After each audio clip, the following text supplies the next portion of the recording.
Welcome to the Divolution, a show to empower, enlighten, and entertain divas and those that love us.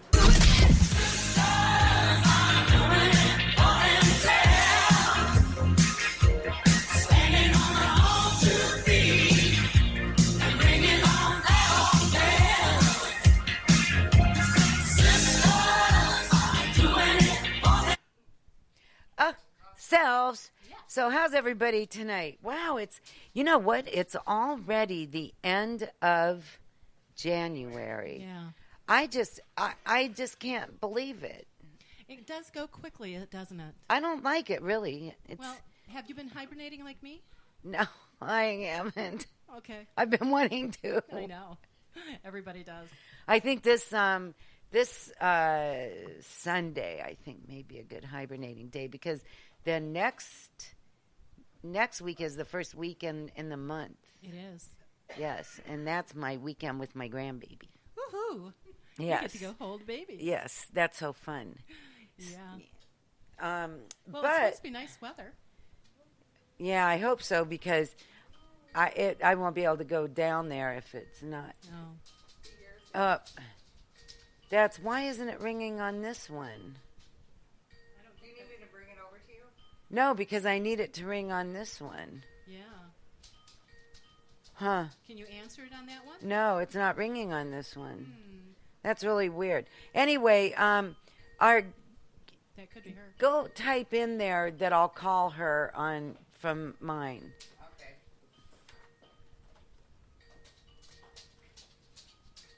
All right. So, we had some problems. I'm going to tell you right up front what's going on so that you know. Now it's saying missed call when we didn't even see it. Yeah.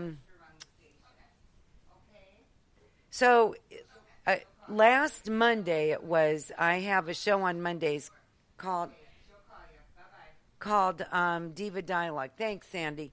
Called Diva Dialogue, and I've been using the same phone system since we started. So for 5 years, that phone system has never cut out on me. And every time this guy would say something, would be like mid-sentence, and boom, his phone would cut out. Wow. And so I called him back. Boom, his phone would cut out. So finally I got flustered, and I said, you know what? Why don't we just do it again next Monday, and I'll figure out what's wrong. So I thought it was him. Mm-hmm. And so I let it go, and the next night, last Monday, we had a call-in sponsor spotlight it was Mitzi with Lip Sense. Oh, okay. And the same thing kept happening. Well, then I started thinking maybe it's me. Okay. So I had Steve call in, and the same thing happened to him. His phone kept cutting out. Okay. So I went online and I was looking around at, because I was going to, I wanted to complain, and everybody's having problems with Google Voice. Really? So all those years, 4 years, it did fine, and now all of a sudden it's messing up. Do you People think are they're cutting doing it on out. purpose? No. Or Well, else? it's free, so do they want to start charging now? So that it kind of aggravates me. But so what we're doing now, instead of having people call in, we're Skyping. Ooh. And it seems to be working fine, although yesterday on the show that I had, this lady was talking about some really good stuff, and her voice got real digitized. Oh. So I'm going to try to fix it. I don't know if I can or not. But anyway, that's what's happening. Well, that's the next thing in my media stuff, that I start learning how to Skype, because that's the next It's big easy. thing. It's really easy. Yeah, I know. I don't know why it didn't ring here. And I told her you would call her. And look, I have Skype up. Okay. I don't know why, so I'm going to call her. So tonight, since the first of the year, we've talked about the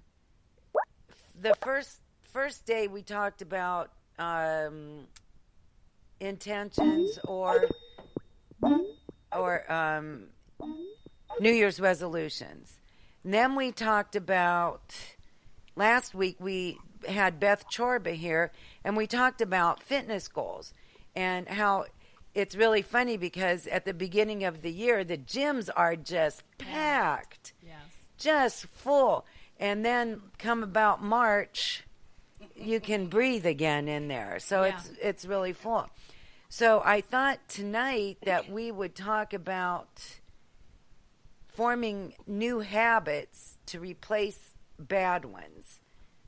Good, positive, new habits to replace bad ones. And we're also going to talk about whatever our guest, the lovely Kristine Madera, would like to talk about. Welcome to the show, Kristine. Thank you. It's nice to be here, as always, Deborah. Good. Happy New Year to you. I think it's the first time we've spoken since the New Year. It is. It is. Happy New Year to you, too. It's turning out to be quite a year already. Yes, I have to agree with you. And, I don't want to say I'm too busy because I'm not, but my schedule is full and I love it. Yeah, mine too. And it seems like the New Year was like months ago as opposed to weeks ago. Yes, it does. And yet it's going so quickly. It does. Yeah, that's true too. It's going to be an interesting year, 2018. I've heard a lot of people say that it's the year of the woman. And I think it's me too. I think it all started with #MeToo. Yeah. That we're just not afraid anymore. We're standing up for ourselves. Yeah, and it's about time. It is, isn't it? It is. I think we've been standing up for ourselves for a long time, but it's finally time that people are listening. Good point. Yes. We did a show. Did you happen to catch that one? That #MeToo show we did? Oh, no, I didn't. It was the first show that we ever did that was in any way political at all. Mm-hmm. And I'm not afraid anymore about being political. I'm not afraid about speaking my mind anymore. And I was trying to stay pretty. I was being Switzerland, and I'm not anymore. I'm not Switzerland anymore. I've gotten braver too. So it is. I guess it's just that time in the universe where we're just us now. I think you're right. Mm-hmm. And it'll be interesting to see how that all unfolds. Yes, it will be, won't it? It's so exciting. It's such an exciting time to be alive. And the people that we're meeting and that are coming here and that are reaching out and getting in touch with me and stuff have just been phenomenal. Just phenomenal people like you. I so appreciate your friendship and knowing you has been very good. Yeah. Thanks. So what is going on with you? Well, let's see. I had a really interesting year last year, and I don't know if other people have had the same experience, that everything I thought I would be doing has kind of like flipped over. And so last year I was really doing a lot of transformation, and it was and not being political. And I was trying not to be overly political either, but there was a movement for transformation, and I was trying to do my part and also talk about transformation not as being against something, but being for yourself. And but it was all still about sort of transformation. And I had this experience where I was at the beach, and which is where all my great stuff happens. And I had this sense of, this drive that I had for transformation, which had been my whole life. It didn't feel like me anymore. It didn't feel like it was something that I was supposed to be doing. It felt like it was something that I had been doing that had served its purpose. So I did some work to let go of drive, and all of a sudden I realized, I didn't want to do that transformational work anymore, as far as,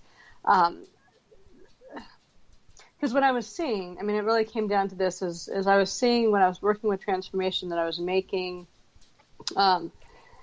something wrong in order to make a better choice and make a different choice. And find something wrong about myself, find something wrong about life, find something wrong about a belief that wasn't serving me, and making that wrong so that I can make another choice. And I'm like, well, why don't I just make another choice without making things wrong? And so that little shift, totally changed my entire life.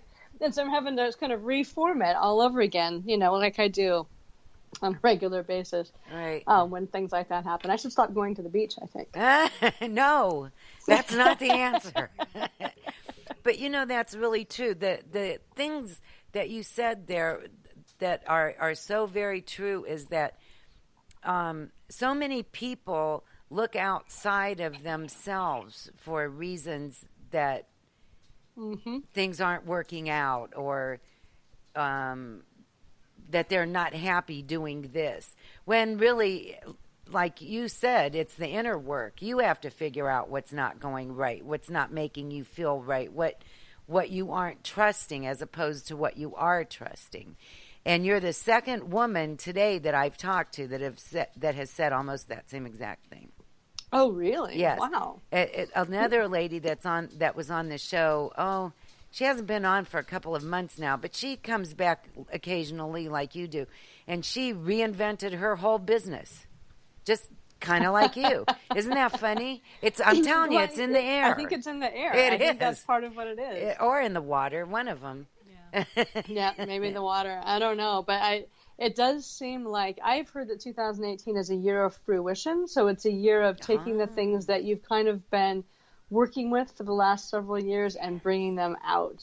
So I think there's a lot of people that are letting go of those things that kind of have served their purpose, and they're now stepping into things that they've had in the works for a while that they are now just kind of saying, yep, it's time. This is it. Right. I agree. At the beginning of every year, I sit down and I look at what worked and what didn't work. And what didn't work, I don't do anymore. Well, good for you, because a lot of people, that's not their experience. They just keep doing the same stuff. I'm not insane. What a relief. But some of those things that didn't work, I wanted them to, Kristine. Mm-hmm. I really wanted them to, and I was banking on them literally to work. And they didn't, and I've had to let them go and move on to different things. And next year I'll have to do the same thing. And it's been an interesting journey, to say the least. Yeah, and I've done a lot of the same stuff. And the thing that I've really worked on is, and I actually did this today as I was driving home. Is not having to make a drama around what I'm not like when I make a different choice, but not making a drama about why I've had to make that choice. And there was this recording thing I'd been getting for several months, and it's like I had this underlying feeling that I was done receiving them. They were sort of some self-help stuff, but then there was part of me that was like finding myself irritated with the guy who was doing the recording, and I was finding all these things wrong with what he was doing and why I needed to quit. And I'm watching this going, well, why, if I already know that I'm done with this, do I need to manufacture this reason to quit when I just know that it's done? Yeah. And I've been noticing that in different areas, and I've been trying to really avoid the drama by just saying, oh, okay, I'm done with that, and I'm making another choice now, no offense. And it's interesting, because I thought I was good at that, but apparently I'm not as good as I thought. We get attached, I think. Yes, I think so. And I think we're taught that, as long as, like, when things are happening, they're going to continue happening the same way, and if they don't, it's because something is wrong.